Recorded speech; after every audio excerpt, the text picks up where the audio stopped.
예, 할렐루야.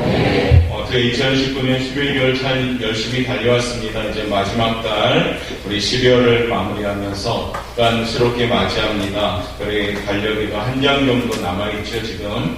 그래서 우리 12월 하루하루 잘 보내서 유종의 비를 거두어갈 수 있는 성도들 되길 바라겠습니다. 그래서 지금까지 지내온 것 주님의 은혜이면서도 또 아쉬움도 있고 또 조금 부족함이 있습니다. 그런데 이제 새로운 달 12월을 통해서 하루하루를 잘 채워간다면 잘할 때다 충성된 주나 칭송받는 우리 성도 될 줄 믿습니다. 우리 오늘 그런 의미에서 이제 12월 첫째 주를 시작하는데 12월을 한다 우리가 대림절을 맞이합니다. 그래서 대림절을 맞이하면서 주님을 기다리는 마음으로 또한 주님을 맞이할 준비하는 마음으로 그와 같은 시간을 보냅니다. 예전에 주로 많은 인사를 하는데 이런 인사들을 하지요. 식사하셨습니까? 진지 잡수셨습니까? 하는데 요즘 이런 인사는 잘 안 합니다. 왜냐하면 그 시대 때는 먹는 게 제일 중요했죠. 그러다 보니까 우리 어르신들이 진지 자셨습니까? 라고 인사하죠. 그러나 요즘은 식사보다는 더 중요하고 또 우리 시대를 주관하는 분위기가 틀립니다. 그래서 요즘은 또 어떻게 인사합니까? 밤새 안녕하셨습니까? 평안하셨습니까? 이렇게 인사를 하죠. 왜냐하면 그 시대적인 상황을 반영하기 때문입니다. 사랑하는 성도 여러분, 초대교회 성도도 있었습니다. 초대교회 성도들은 뜨거웠죠. 그런데 그들의 인사는 어떤 인사였을까요? 마라나타라는 인사를 했습니다. 마라나타라는 그 단어는 잘 아시겠지만 주여 오시옵소서, 아멘 주여 예수여 오시옵소서라고 하는 인사입니다. 그러니까 초대교회 성도님들은 어떻습니까? 주님을 기다리는 마음으로 늘 인사를 합니다. 그래서 늘 재림하실 주님을 소망하면서 하루하루를 살아가게 되죠. 그리고 아침에 일어나 창문을 열고 커튼을 젖히면서 주님 언제 오십니까? 라고 기도하죠. 그리고 밤에 주무실 때도 꼭 밤에 오실 건가요? 하는 마음으로 우리가 만날 때마다 마라나타라는 인사를 합니다. 이 마라나타라는 인사는 굉장히 믿음 있는 인사입니다. 주 예수님 오시옵소서, 주님을 믿는 마음으로 하는 거죠. 다시 오실 주님 재림절을 믿는 마음으로 인사하는 겁니다. 교회 아까도 얘기했지만 대림절을 이제 시작합니다. 4주간 우리가 12월을 보낼 때 예수님을 우리 마음에 영접하고 다시 오실 예수님을 믿음으로 기다리는 그러한 준비를 합니다. 그렇기 때문에 어떻게 준비해야 됩니까? 예배의 자리에 열심히 나와야 됩니다. 기도의 자리에 열심히 나와야 되고요. 찬양의 입술이 넓게 열림을 통해서 12월은요 세상의 언어가 아니라 하나님께 영광 돌리는 언어로서 그러한 삶을 살아야 됩니다. 그렇기 때문에 하루하루를 집중하면서 사셔야 됩니다. 우리 사랑하는 성도 여러분, 대림절 잘 보내셔서 아멘 주 예수여 오시옵소서 이러한 설렘으로 우리가 맞이할 수 있는 그런 성도들 되시길 바라겠습니다. 우리 그런 의미에서 옆에 분한테 이렇게 인사합시다. 마라나타. 멋있죠? 마라나타 멋있습니다. 멋있으니까 다시 한번 인사할게요. 시작. 마라나타. 주 예수여 오시옵소서, 속히 오시옵소서, 그 기다리는 마음으로 하는 거죠. 마라나타는 아무나 외칠 수가 없습니다. 그런데 가끔 우리 신앙생활 어떻게 합니까? 잠시만요 라고 인사를 하지 않습니까? 예수님 아직은 아닙니다 라고 인사하지 않습니까? 이제 마라나타라고 인사하시길 바랍니다. 그 어떻게 해요? 준비됐습니다. 주님 언제든지 오시옵소서. 신앙생활은 기다림의 연속입니다. 하나님의 때를 인내하며 기다려야 되지요. 신앙생활의 성패 역시 기다림에 달려있습니다. 기다림에 성공하면 신앙생활에 성공합니다. 기다림에 실패하면 신앙생활에 실패합니다. 오늘 본문 27장 14절 말씀은 우리에게 이렇게 전하고 있습니다. 한번 읽어볼까요? 너는 시작. 너는 여호와를 기다릴 자다 하고 담대하며 여호와를 기다릴지어다. 아멘. 오늘 이 본문의 말씀은 다윗이 자기를 대표하여 자기를 따르는 사람들에게 권면하는 말씀입니다. 그리고 더 나아가 오고 오는 모든 시대의 하나님 백성들에게 권면하고 있습니다. 여호와를 기다리라. 이 27편 10편은 비탄시라고 합니다. 비탄시는 뭡니까? 비통하고 가슴을 치는 시간입니다. 위급한 상황이 있다 보니까 아주 다독한 그런 상황 가운데 다윗이 하나님을 향하여 호소하는 시입니다. 그런 마음으로 다윗은 위급한 상황 속에 있음을 알 수가 있습니다. 그런데 오늘 다윗의 모습을 보면 이해가 안 되는 모습이 나오는 겁니다. 오늘 본문 말씀 2절을 보면 악인들이 내 살을 먹으려고 내게로 왔다라는 표현을 씁니다. 그리고 3절에 보면 군대가 나를 대적하게 진칠지라도라는 말씀도 합니다. 그만큼 다윗의 상황은 굉장히 위급한 상황이죠. 악인들이 와서 내 살을 먹는 그런 모습을 표현하고 군대가 나를 대적하게 진칠지라도라는 위급한 상황. 그럼에도 다윗은요 오늘 뭐라고 말합니까? 기다리라, 여호와를 기다리라 라고 말씀합니다. 여기서 다윗의 위대함이 있습니다. 다윗이 신앙생활에 성공할 수 있었던 이유는 바로 이것이었습니다. 이것이 바로 저와 여러분 우리가 12월에 본받아야 될 모습인 줄 믿습니다. 여호와를 기다리라는 말이 담고 있는 의미가 무엇일까? 우리가 하나님을 기다리고자 할 때 과연 우리는 어떤 모습을 기다려야 될까? 우리가 신앙생활에 성공하려면 어떤 기다림을 가지고 있어야 될까? 오늘 이러한 모습을 함께 나누면서 12월 정말 기다림의 믿음으로 승리하는 우리 성도들 되시길 바라겠습니다. 아멘. 자, 그러면 어떻게 우리가 기다려야 될까요? 자, 1번 우리 한번 읽어보도록 하겠습니다. 시작. 조급하지 말아야 합니다. 기다림에 조급하지 말아야 됩니다. 오늘 본문에 보면 다윗은 지금 매우 다급한 위기상황이 있습니다. 그런데 시의 내용을 보면 다윗은 전혀 조급하지 않습니다. 1절부터 6절에 보면 지금까지 자기가 체험한 하나님의 구원 역사를 회상해 보면서 다윗은 고백하는데 위급합니다. 언제 죽을지도 모르는 그런 다급한 상황. 그런데 다윗은 여유 있고 조급하지 않았다는 겁니다. 오늘 1절 말씀 한번 읽어보도록 하겠습니다. 여호와는 시작. 여호와는 나의 빛이요 나의 구원이시니 내가 누구를 두려워하리요. 여호와는 내 생명의 능력이시니 내가 누구를 무서워하리요. 아멘. 지금까지 여호와께서는 빛이 어둠을 몰아내듯이 내게서 대적들을 몰아내 주셨습니다. 지금까지 여호와께서는 생명의 능력이 추운 겨울을 지난 봄철의 생명이 약동하듯이 어려운 가운데도 회복시켜 주셨습니다. 이런 마음으로 지금 다윗은 고백하는 겁니다. 다윗은 다급한 위기인 상황에도 어떻습니까? 차분하게 하나님을 묵상하고 있습니다. 두려워하지 않고 차분하게 대처할 수 있었습니다. 안타깝게도 대부분의 사람들은요 다급한 상황이 오면 어떻게 합니까? 우리 사랑하는 성도 여러분, 여러분들 다급한 상황이 펼쳐지면 어떻게 합니까? 막 어쩔 줄 몰라서 이리저리 헤매고 있지 않습니까? 어쩔 줄 몰라서 막 급한 마음이 들지 않습니까? 오늘 다윗은요 그런 모습이 없었다는 겁니다. 다급한 위기 상황을 만나면 조급해지는데요, 조급해지면 어떻습니까? 경고망동하게 되고 좋지 않은 결과를 초래합니다. 성경에서 대표적인 인물이 있다면 사울 왕입니다. 이스라엘 초대 왕이었죠.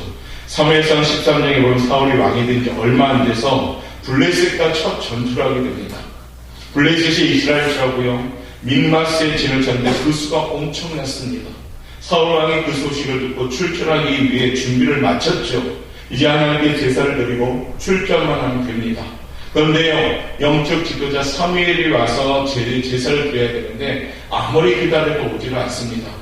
7일이 지나자 모였던 백성들이 하나둘씩 가기 시작합니다.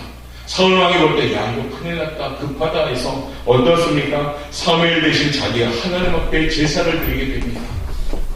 사무엘상 13장 13절 말씀 보면서 사무엘이 이 제사를 드린 사울에게 이렇게 책망합니다. 우리 한번 읽어보도록 하겠습니다. 사무엘이 시작. 사무엘이 사울에게 이르되 왕이 망령되이 행하였도다.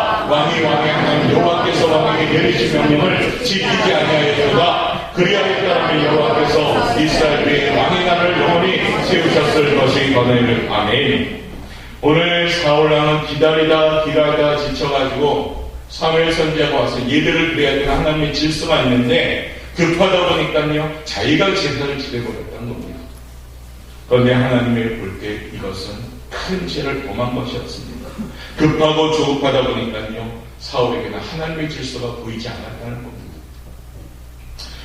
경고망동을 하게 된 거죠. 이일로 사울은 잘 알듯이 그 왕권이 무너지기 시작합니다.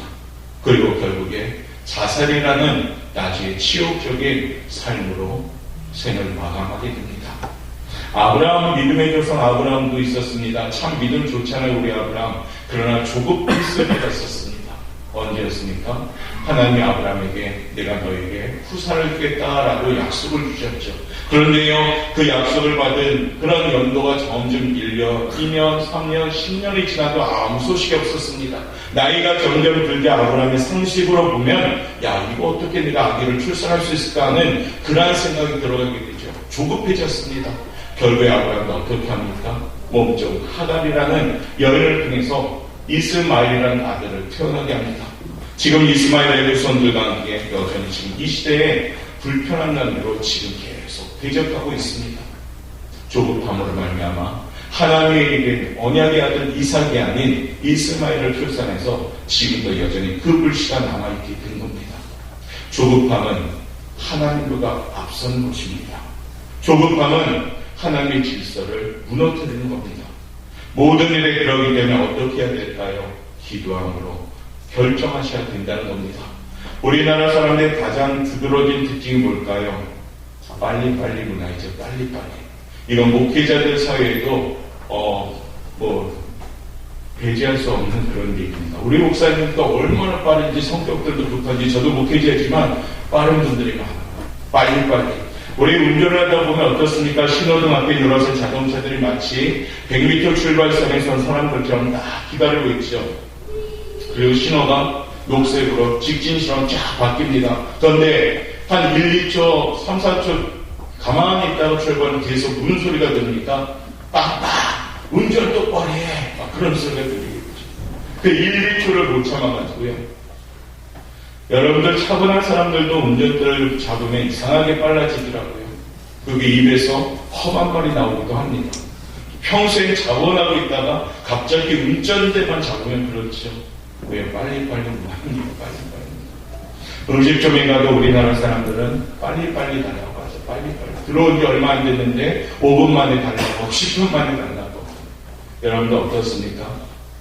자, 이처럼 우리나라는 조급함으로 너무나도 많은 문화가 형성되어 있습니다. 그러다 보니까요, 신앙생활, 교회생활도 빨리빨리입니다. 빨리빨리. 축복도 빨리빨리 받고 싶어서 기도는 안 하고 축복만 막 빨리빨리 달라고. 그러다 보니 하나님한테 이미 실망하고 나서 열심히 사라질 때도 있습니다. 여호와를 기다리는 삶은 다급한 중에서 이유를 찾는 삶입니다. 함께 하신 하나님의 인도를 길 호흡으로 따라가는 삶입니다. 마치 저 광야에서 이스라엘 백성이요 구름 기둥과 불 기둥을 쫓아가면서 참고 인내하며 뚜벅뚜벅 걸어가는 모습이 우리의 모습이 되셔야 됩니다. 성경에는요 인내에 대한 말씀들이 소망이 있는 말씀을 우리에게 주십니다.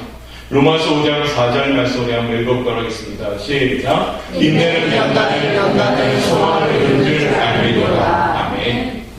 참고 기다리면 소망을 이룬 줄 믿습니다. 조급하면 하나님보다 앞서다 보니까 하나님의 생각보다 자기 생각이 앞서다 보니까 하나님이 역사하는 힘을 가지고 힘을 하고 일을 하려고 하는데 자기가 먼저 일을 하다 보니까 하나님이 멈출 수밖에 없는 거죠. 산업성격은 12월은요 조금 조급함을 내려놓읍시다. 그리고 어떻게 해요? 나의 귀에 하나님의 음성을 좀 듣는 그런 차분함이 있길 바라겠습니다. 물론 현실은 답답하고 풀리지 않는 것처럼 보이지만요 차분히 기도하며 하나님의 음성을 듣는다면 열심히 하나님은 일하고 계신다는 겁니다. 믿으시면 아멘. 조급하기보다 하나님의 운행하심을 의심 없이 믿고 그 말씀 따라 살아가는 성도들 되시길 바라겠습니다. 대림절의 가장 큰 준비가 뭘까요? 기다림입니다. 인내입니다. 하나님의 약속을 붙잡고 인내할 때 거기에 여러분의 삶의 역사일 줄 믿습니다. 히브리서 6장 14절 말씀 우리 하나님의 약속의 말씀 볼까요? 한번 읽어봅시다. 시작. 이르시되 내가 반드시 너에게 주고 주면 너를 번성하게 하고 번성하게 하리라 하셨더니 아멘. 하나님이 약속한 겁니다. 내가 반드시 이 약속이 뭡니까? 선택이 아닙니다. 반드시 이거는 어떠한 상황 환경이 있을지라도 내가 너에게 주겠다라고 한 겁니다. 그러므로 12월 하루하루가 하나님 말씀 붙잡고 기다리면 이 반드시의 약속을 받는 성도가 될 줄 믿습니다. 아멘. 옆에 분한테 인사합시다. 반드시의 복을 받읍시다. 반드시 복을 받읍시다. 두 번째 어떻게 기다려야 될까요? 우리 한번 읽어볼까요? 시작. 철저히 하나님을 믿어야 합니다. 하나님을 믿을 때 어떻게 믿자고요? 철저하게요. 그냥 대충대충 믿는 것도 아닙니다. 신앙생활 대충대충 하면 하나님도 대충대충 주십니다. 그러나 신앙생활 철저하게 하시면 하나님도 철저하게 주시는 겁니다. 오늘 보면 다윗을 보면 그 태도가 굉장히 놀라운 태도가 또 한 가지 나오는데요. 3절 말씀이 나옵니다. 우리 한번 읽어보겠습니다. 시작. 군대가 나를 대적하여 진칠지라도 내 마음이 두렵지 아니하며 전쟁이 일어나 나를 치할지라도 나는 여전히 태어나리로다. 아멘. 무슨 말씀인지 아시겠어요? 적군이 공격하기 위해 지금 자기 앞에 진을 치고 있을지라도 나는 두려워하지 않는다.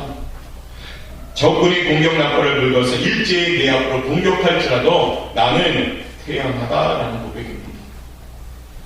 어떻게 그렇게 할 수 있을까요? 다윗에게는 오랜 동안 신앙생활 가운데 하나님의 체험이 있었습니다. 잘 아시죠? 어릴 적 사자와 곰 발톱에서 어릴 때부터 다윗은 하나님께 지킴을 받은 것을 체험했습니다.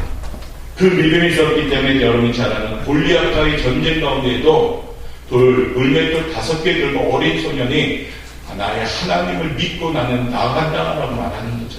만군의 하나님 여호와의 이름으로 내가 나갑니다 하는 겁니다. 다윗에게는 하나님의 은혜를 기억하는 마음이 있었다는 겁니다. 사울에게 쫓겨 10여 년 도망자 생활할 때도요, 수많은 죽을 고비를 맞이할 때도요, 나와 함께 하시는 하나님을 알고 그는 기억했습니다. 왕이 되어 여러 나라와 전쟁하면서도 한 번도 다치거나 피하지 않게 하셨던 것들을 기억하셨기 때문입니다. 당연히 하나님께서 지금도 자기와 함께 하셔서 결국 자기를 지켜주실 것을 믿었기 때문입니다. 이 믿음이 적군이 자기 앞에 진을 치고 있어도 나는 두려워하지 않는다는 고백이 있는 겁니다. 아무리 적군이 물밀듯이 공격해 올지라도 태어나다라는 고백을 할 수 있다는 겁니다. 사랑하는 성도 여러분, 우리가 인생을 살아갈 때 위기를 만나게 됩니다. 예수 믿으면 좀 확 풀려야 되는데, 예수 믿으면 사업이 번창해야 되는데, 예수 믿으면 삶의 환경이 좀 바뀌어야 되는데, 예수 믿으니까 더 어려워지더라. 그러면서 점점 우리가 주눅들면 안 된다는 겁니다. 예수 믿음의 최고의 복이 뭘까요?